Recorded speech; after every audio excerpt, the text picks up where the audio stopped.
সূরাতুল বাকারা নিয়মিত পাঠ করা, সূরাতুল বাকারা নিয়মিত পাঠ করা। লম্বা এটা হাদিস এখানে বর্ণিত হয়েছে। তাহলে আপনার বাড়িতে ইনশাআল্লাহ বরকত আসবে।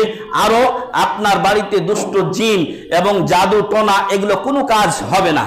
কেউ যদি জাদু টোনা ইত্যাদি করে আর আপনি যদি নিয়মিত আপনার বাড়িতে, আপনার বাড়ির লোকজন, আপনি, ছেলে মেয়েরা, স্ত্রী মিলে সূরা বাকারা নিয়মিত তেলাওয়াত করেন, ওই বাড়িতে শয়তানি কোনো কাজ স্থান পাবে না।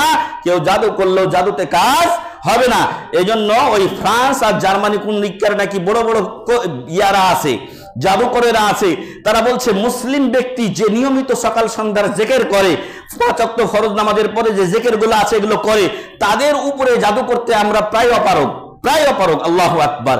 এভাবে আল্লাহ তাআলা হেফাজত করেন। লম্বা হাদিসের সার কথাটা আপনাদের শুনিয়ে দেই। আল্লাহ রাসূল সাল্লাল্লাহু আলাইহি ওয়াসাল্লাম থেকে বর্ণিত হয়েছে, আবু উমামা আল বাহিলি বলছেন, আমি আল্লাহ রাসূল সাল্লাল্লাহু আলাইহি ওয়াসাল্লামকে বলতে শুনেছি, ইকরাউল কুরআন, ইকরাউল কুরআন। আর আমরা হলাম হাজারনাল কুরআন। ইকরাউল কুরআন, তোমরা কোরআনকে তেলাওয়াত করো বেশি বেশি। ফাইন্নাহু ইয়াতি ইয়াউমাল কিয়ামাতি শাফিআন লিআসহাবিহি, কারণ কোরআন কিয়ামতের দিন কোরআনের পাঠকের জন্য কি করবে? শাফাআত করবে। সুবহানাল্লাহি ওয়া বিহামদি।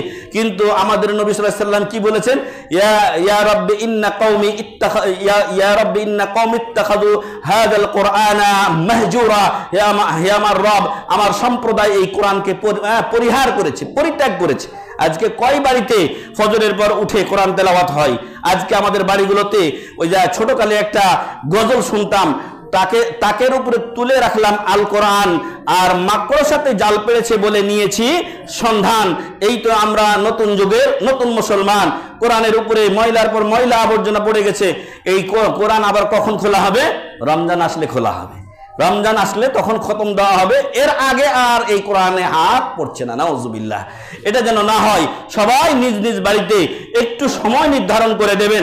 ডাক্তার জাকির নায়েকের অফিসে শুনেছি তার প্রথম আধা ঘন্টার ডিউটি হলো কোরআন পড়তে হবে।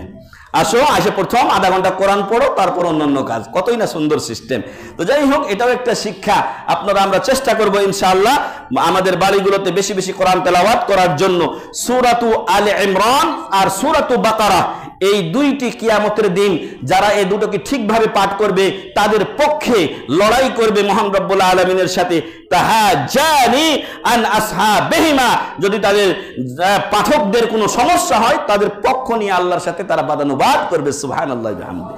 তারপরে শেষাংশে আপনাদের আমাদের আজকের বিষয়ের সাথে শেষাংশ বেশি সংশ্লিষ্ট। সেখানে বলা হচ্ছে ইকরাউ সূরাতাল বাকারা, তোমরা সূরা বাকারা পাঠ করো। ফাইন্না আখযাহা বারাকাতুন, কারণ এটা গ্রহণ করা, এটাকে পড়া, এটার অর্থ জানার চেষ্টা করা, ব্যাখ্যা জানার চেষ্টা করা, এটা হচ্ছে বরকত। ওয়া তারকাহা হাসরাতুন, আর এটা ছেড়ে দেওয়াটা হলো এই পরিতাপের আফসোসের বিষয়।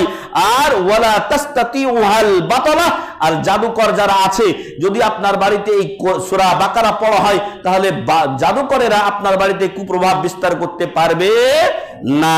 রাওয়াহু মুসলিম, সহিহ মুসলিমের হাদিস। তাহলে আমরা 4 নাম্বার আমাদের বরকতময় রিজিকের একটা উপায় হলো কোরআন বেশি বেশি পাঠ করব আমরা আমাদের বাড়িতে, খাস করে সূরাতুল বাকারা পাঠ করব।